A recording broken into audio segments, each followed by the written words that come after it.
हाँ जी, डिस्कस कर रहे थे हम कंजर्वेटिव फोर्स।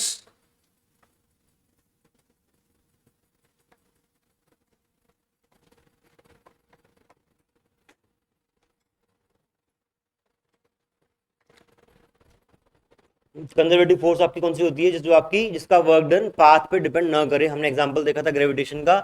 एक बॉल को आप यहां से यहां लेके गए, अगर इस रास्ते लेके गए तब भी, और इस रास्ते लेके गए तब भी, यहां से भी और यहां से भी, दोनों ही केस में work done bye gravitation force was -mgh।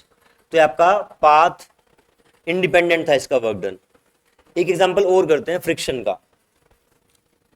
हमने जो एग्जांपल देखे तीन, वो तीनों आपके कंजर्वेटिव फोर्स के थे। तो हमें कोई नॉन कंजर्वेटिव फोर्स भी पता होना चाहिए। चेक करते हैं एक बार। ये ब्लॉक है, इसको यहां तक लेके जाना है। हाइट नहीं, मतलब आप इसको मानो कि जैसे कि एक हॉरिजॉन्टल सरफेस पे आपको उसको ऐसे मूव करके कहीं पे लेके जाना है, हॉरिजॉन्टल सरफेस मानो। अगर ये रफ है, रफ है, एक तो आप इसको सीधा लेके जाओ, एक आप इसको ऐसे लेके जाओ। आप ये बताएं पहली बात तो, अगर ये ऑब्जेक्ट मोशन में है, बहुत ध्यान से सुनेंगे, अगर ये ऑब्जेक्ट मोशन में है तो क्या फ्रिक्शन फोर्स मैक्सिमम लग रहा होगा? वाई? हाँ, फ्रिक्शन फोर्स का एम होता है टू अपोज रिलेटिव मोशन। अगर रिलेटिव मोशन नहीं रुक रहा है, इसका मतलब फ्रिक्शन के बस के बाहर की बात है, फ्रिक्शन पूरा लग रहा है। ठीक है, म्यू एन है ना, म्यू एन। तो आप फ्रिक्शन को आप सिंपल एफ मान लो, एफ लग रहा है। और फ्रिक्शन आपका हमेशा मोशन के अपोजिट लगेगा। फॉर एग्जाम्पल, अगर आप ब्लॉक को ऐसे लेके जा रहे हो तो फ्रिक्शन आपका ऐसे लगेगा। फ्रिक्शन ऐसे है और डिस्प्लेसमेंट ऐसे है, और क्या पूरे रास्ते फ्रिक्शन फोर्स की वैल्यू बदलेगी? अगर मोशन में है, मैक्सिमम लगना है उसको, मैक्सिमम उसका म्यू एन होगा, वो म्यू एन कॉन्स्टेंट है, तो आपका एफ का मैग्नीट्यूड नहीं बदलेगा। ये आगे मूव करेगा, डिस्प्लेसमेंट ऐसे है और फ्रिक्शन आपका पीछे है। लेट से ये वाला आपका जो डिस्प्लेसमेंट या डिस्टेंस कहें वो S1 था, तो आप वर्क डन बाय फ्रिक्शन कितना हो जाएगा? अगर फ्रिक्शन F × S1 या -FS1? माइनस। क्यों? आपका जब भी फोर्स और डिस्प्लेसमेंट अपोजिट डायरेक्शन में होगा, वर्क डन नेगेटिव होगा, है ना, हम कई बार कर चुके। अगर फोर्स और डिस्प्लेसमेंट सेम डायरेक्शन में होगा तो आपका वर्क डन पॉजिटिव, और अपोजिट में होगा तो नेगेटिव। कल भी हमने किया इस वाले केस में, जब ग्रेविटी का फोर्स नीचे लग रहा है और डिस्प्लेसमेंट ऊपर हो रहा है तो आपका -mgh वर्क डन निकल गया है ना। तो यहां पे वर्क डन जो होगा यहां से यहां तक जाने में, वो -F × S1 होगा। ठीक है, जब इस रास्ते जाएंगे आप, मान लें यहां जा रहे हैं अभी, तो आपका डिस्प्लेसमेंट इस पॉइंट पे इस साइड हो रहा है और फ्रिक्शन फोर्स पीछे लग रहा है। जब ये थोड़ा आगे मूव कर जाएगा यहां पे, तो फ्रिक्शन ऐसे लगेगा पीछे और डिस्प्लेसमेंट इस साइड हो रहा होगा। जब ये यहां पे होगा, यहां पे होगा, तो फ्रिक्शन पीछे, डिस्प्लेसमेंट आगे। यहां पे होगा तो फ्रिक्शन पीछे और डिस्प्लेसमेंट आगे। पूरे रास्ते में आपका जो डिस्प्लेसमेंट की डायरेक्शन है उसके अपोजिट फ्रिक्शन रहेगा, क्योंकि उसको मोशन को रोकना होता है। ठीक है ना, तो यहां पे अपोजिट में रहेगा। तो क्या कुल मिला के आपका वर्क डन क्या -FS1 रहेगा या अलग आएगा? अलग आएगा ना। आपका F और S हमेशा अपोजिट है ना। जैसे इस केस में तो क्या हुआ था, इस केस में जब आपने ये वाला टुकड़ा ब्रेक किया तो इस वाले टुकड़े में वर्क डन नहीं हुआ था, है ना। यहाँ पे ऐसा नहीं है, यहाँ पे फ्रिक्शन आपके डिस्प्लेसमेंट के साथ तुरंत डायरेक्शन चेंज करता है, हमेशा अपोजिट रहता है। गेटिंग माई पॉइंट और नॉट? तो आपका हमेशा वापस रहेगा, तो हमेशा F × S और माइनस का साइन लगेगा, तो आपका -F तो कॉमन आ जाएगा और सारा S जुड़ जाएगा। S is basically distance of this path. ईमानदारी से बताएं, ये बात प्राची समझ में आ रही क्या? नहीं है? हाँ देखते हैं देखते हैं। इसको थोड़ा सा और बड़ा करके देखते हैं।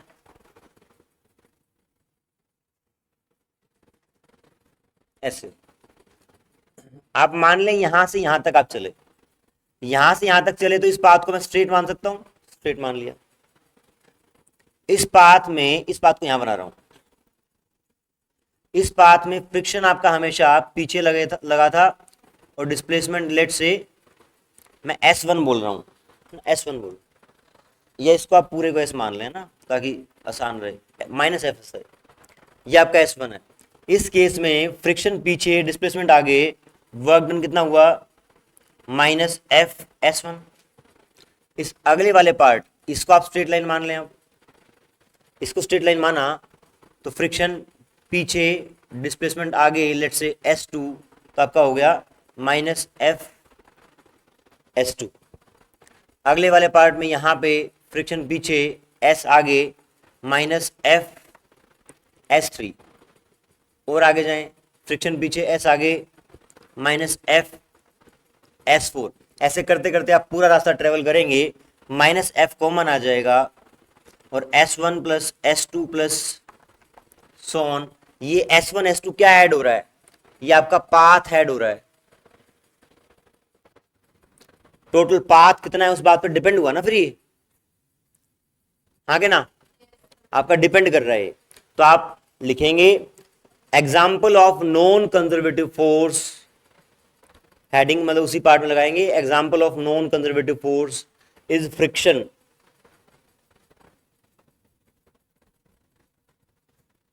Example of non-conservative force is friction,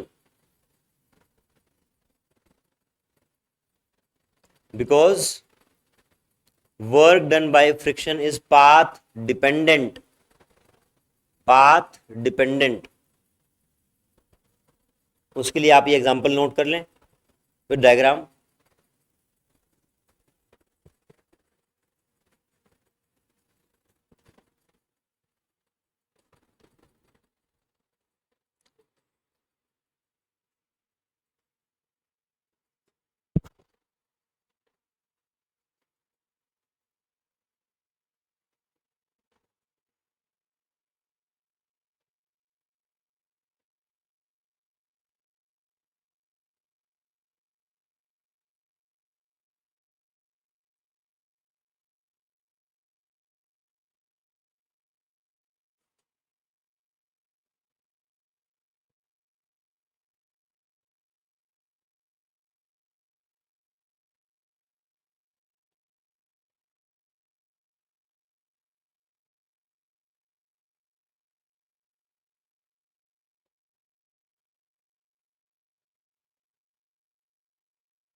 हाँ जी डन।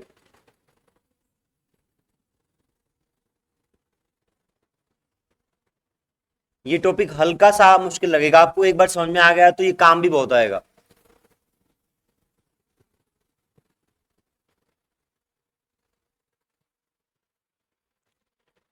रिकैप कर रहा हूं एक बार।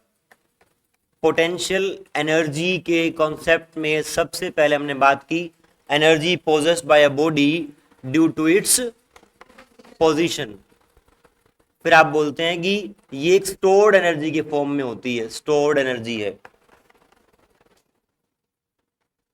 फिर आपने कहा कि जितना किसी ऑब्जेक्ट के ऊपर वर्क डन किया जाएगा एफ एक्सटर्नल के द्वारा, उतनी ही उसकी पोटेंशियल एनर्जी बढ़ जाएगी, डेल्टा यू आपका उतना ही हो जाएगा, work done by F external equal to change in potential energy. फिर आपने कहा कि ये जो कॉन्सेप्ट है पोटेंशियल एनर्जी का, ये सिर्फ कंजर्वेटिव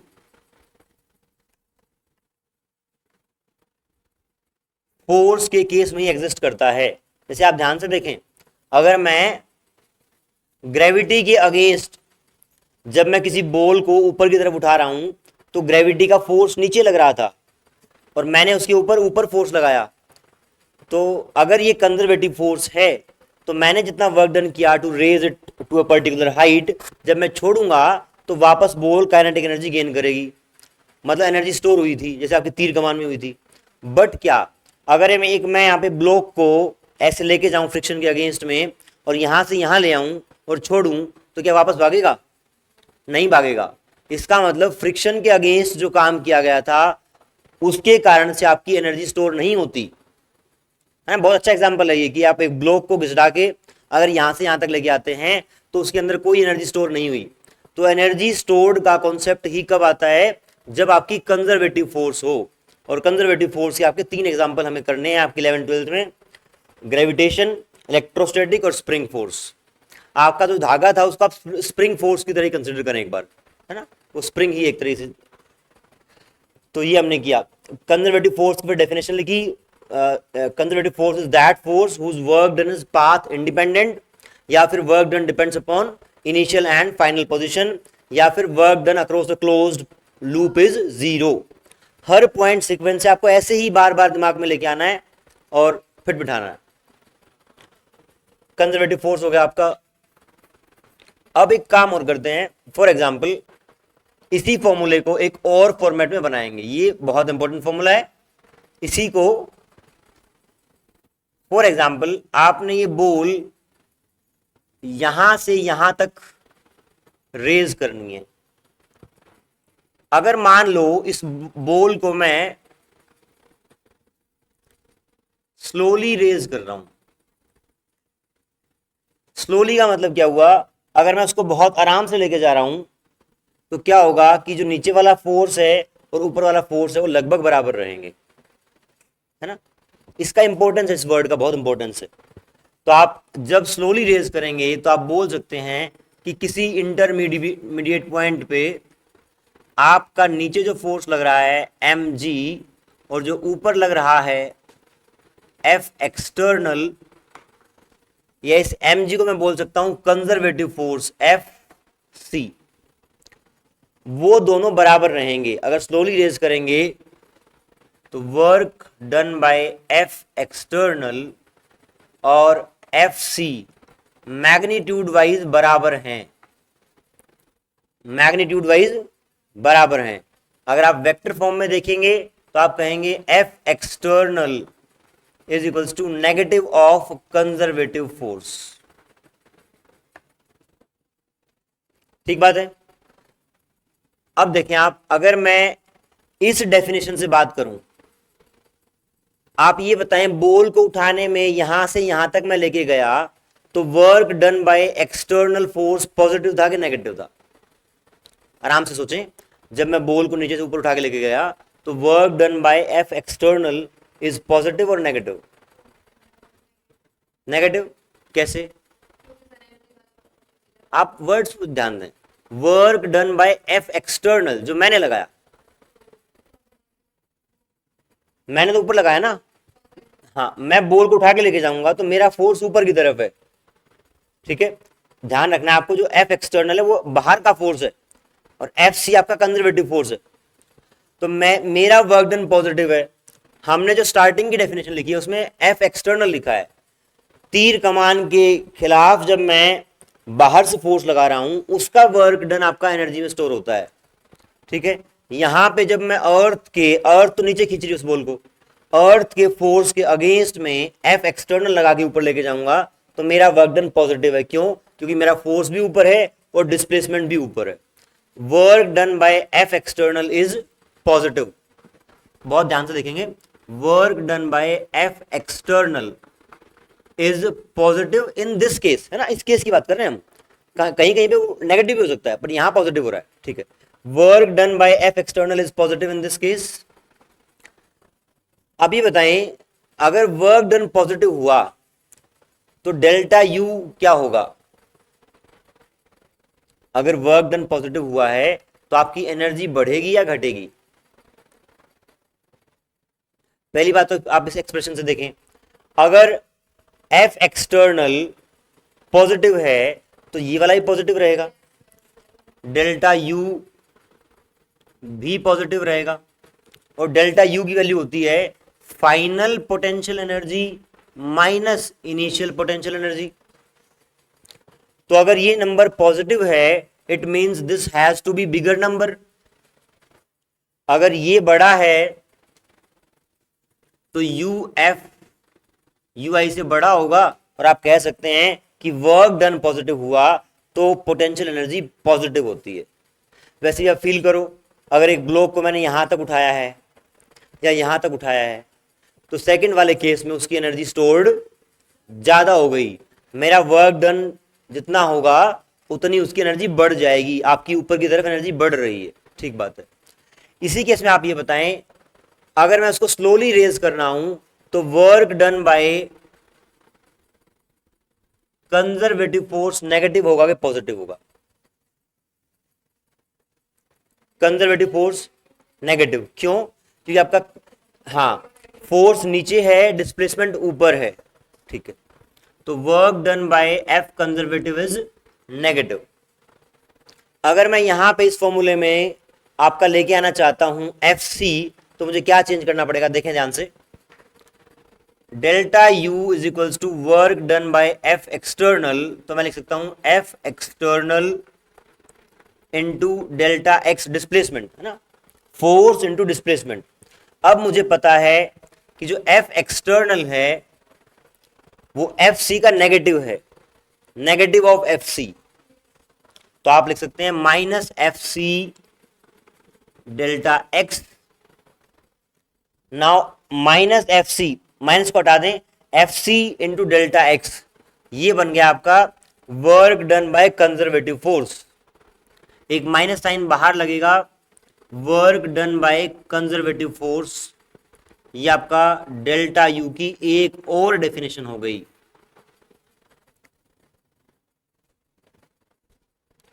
इस सीक्वेंस को आप 2-4 बार पढ़ेंगे तब बात बनेगी।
हाँ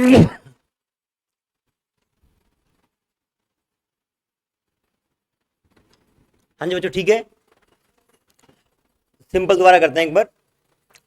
जब भी आपके सामने कॉन्सेप्ट आए तो आप तीर कमान का एग्जांपल याद रखेंगे। पहली बात, आप कहेंगे कि मैं तीर के ऊपर जितना जितना वर्क एफ एक्सटर्नल करेगा उतनी उसकी पोटेंशियल एनर्जी बढ़ जाएगी, एक बात। ठीक बात। फिर हमने देखा जब मैं इसको स्लोली मूव करता हूं तो एफ एक्सटर्नल जितना था उतना ही उसका तीर का जो धागा है उसका भी फोर्स रहा होगा। या फिर आप उसको उसके बाद उसमें ग्रेविटेशन के केस में बात करें तो जितना आपने ऊपर की तरफ फोर्स लगाया उतना ही अर्थ नीचे लगा रही है if you are raising it slowly. आप ये बताएं, तीर कमान वाला एग्जांपल और ग्रेविटेशन फोर्स वाला एग्जांपल आप रिलेट कर पा रहे हैं क्या? नहीं कर पा रहे? देखें दोबारा से। तीर कमान में क्या है? एक धागा है, धागे के अगेंस्ट में आप फोर्स लगा रहे हैं, ठीक है, तो धागा ऐसे फोर्स लगा रहा है और आप उसके अगेंस्ट ऐसे फोर्स लगा रहे हैं।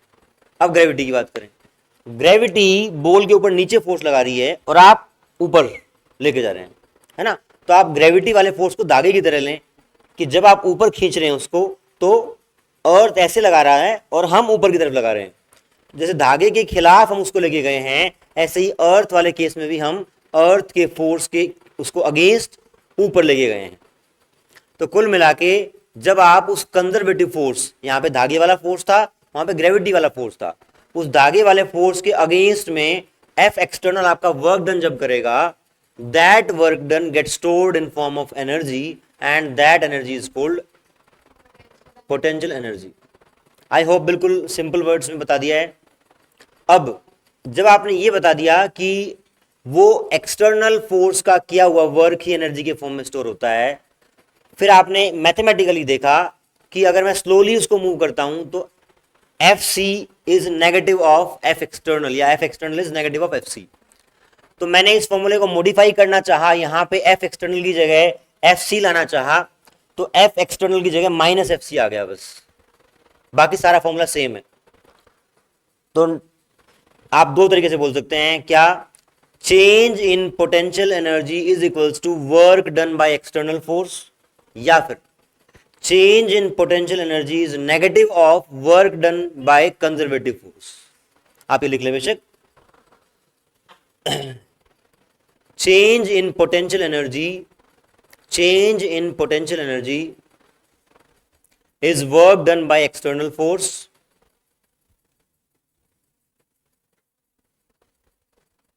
or negative of work done by conservative force, negative of work done by conservative force। हाँ जी लिख लिए।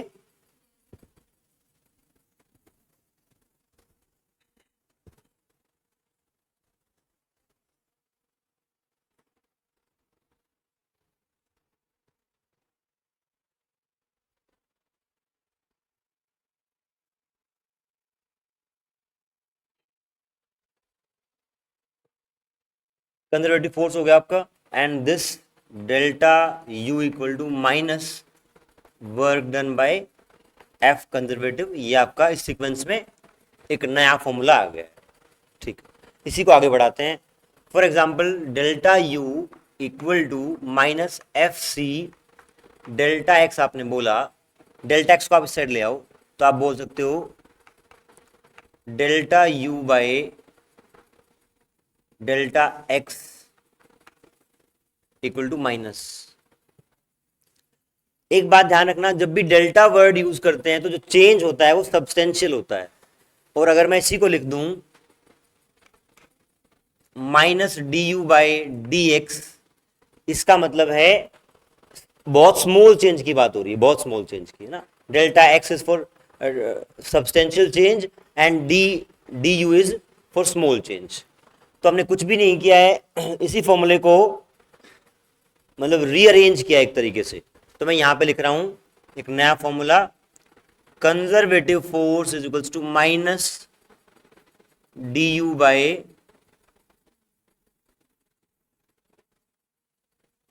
D X, minus D U bye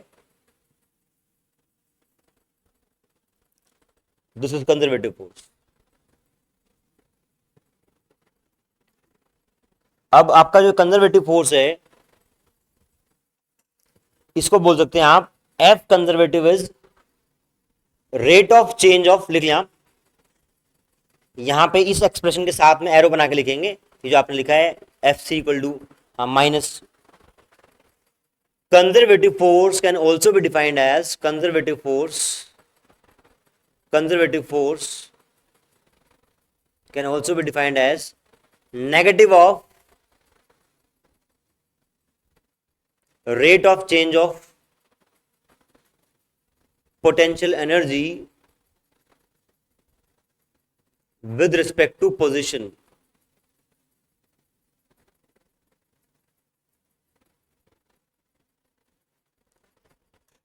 क्या ये डिफरेंशिएशन भी है क्या?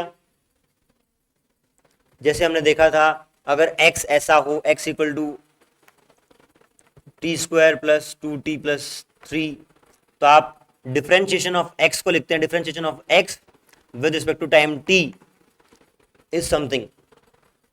तो सिमिलरली ये जो बना हुआ है d you by D x, ये आपका differentiation of potential energy with respect to x भी है। आप इसको और लिख लें एक एरो और बना के, it is also D you by D x is differentiation of u with respect to x।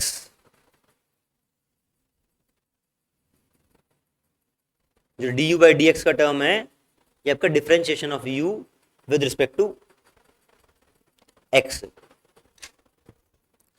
अब बताएं, न्यूटन्स लॉ ऑफ मोशन में हमने पढ़ा था इक्विलिब्रियम क्या होता है? Net force zero. हाँ जी, नेट फोर्स जीरो।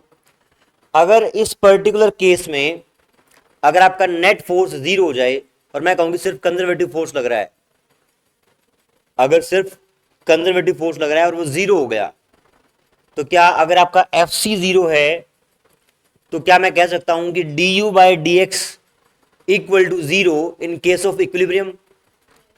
अगर इक्विलिब्रियम है और सिर्फ आपका कंजर्वेटिव फोर्स ही लग रहा था और वो जीरो हो गया, तो can we say in at equilibrium D you by D X zero? तो अगला पॉइंट आप लिखेंगे यहां पे इसके नीचे ही, at equilibrium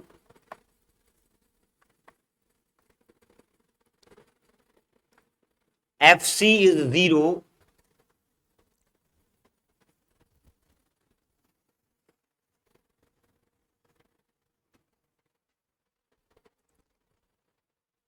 fc is 0, therefore we can write du by dx equal to 0